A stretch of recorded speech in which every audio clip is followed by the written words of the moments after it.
Hello, good day mga boss. Choy ulit ng DIY Crips. So ngayon, magkakabit lang tayo ng konting upgrade dun sa NMAX ko. Yan. So, ito, maglalagay tayo ng bar end. Yan. Actually, meron ng bar end yung motor ko, kaso nga lang, nalaglag yung isa. Yan.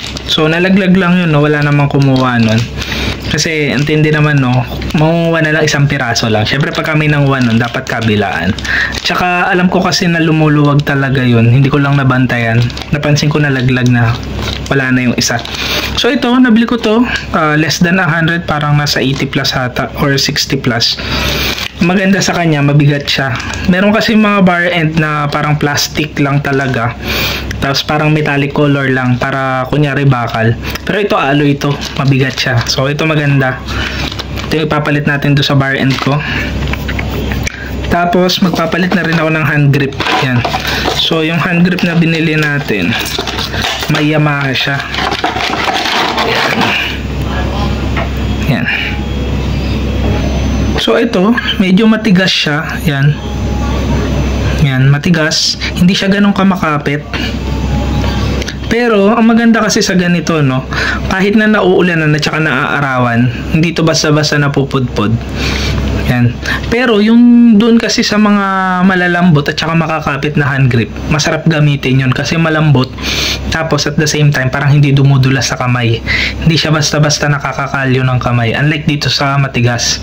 Ang pangit naman doon sa makapit na hand grip, pagka nainitan, parang ang bilis niya matuklap, mabilis siya mapudpod. Yan.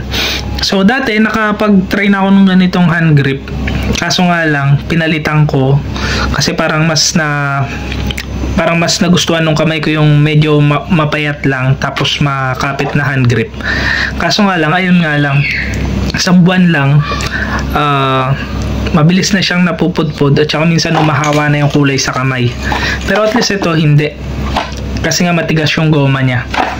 Tapos, kakabit din tayo ng veloscope. Yan. Nakalak pa. Nakasil pa siya, hindi pa nabubuksan. So yung veloscope, ito yung cover dun sa airbox. Yan. Kaso nga lang manipis. Compared dun sa stock natin na mga times 3 na ito yung kapal. Ganyan kasi kapal yung sa stock yun. Ganyan hanggang dito. So ito manipis lang. Pero ito nilalagyan pa rin to ng air filter. Pipilitin nyo nga lang kasi minsan meron mga air filter na hindi compatible sa ganito. Medyo mahirap siyang isuot. Yan. Tapos install tayo ng heat guard. Yan. So papalitan ko na yung stock heat guard ko. Palitan ko na ito. So mga plug and play naman to mga to, walang modification na kailangan. Doon sa ibang upgrade ko na merong modification na kailangan, yun gagawin ko ng separate videos. Pero ito, since na ito is mga plug and play lang, pagsabay-sabayin ko na sila. So install ko na lang muna to, no? Tapos papakita ko na lang sa inyo pagka naka-install na. Hindi na natin papakita yung process ng pagkakabit kasi nga plug and play naman to, hindi naman kayo mahirapan. So balikan ko kayo mamaya pagka nakabit ko na to.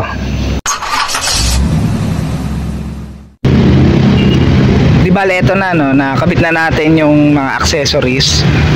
Unahin natin dito sa hand grip. Yan. So yung hand grip bumagay dito sa ating bar end. Parehas kasi silang silver. At the same time yung quick throttle natin kulay silver din. Yan. Tapos yung ating heat guard ito. So ito na tunaw to yung kapote. Yan. Pero ito yung pinaka heat guard. Hindi siya kasing lapad ng stock na na-cover talaga hanggang dito.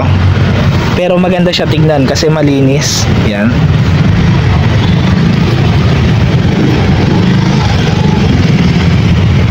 Tapos yung pinaka air filter nating cover. Ito. Yan. So yung iba hindi na naglalagay ng air filter pero pwede pa naman. Pipilitin nyo nga lang. Yan, so tapusin na natin tong video na to, no? Ingat kayong lahat, ride safe, God bless.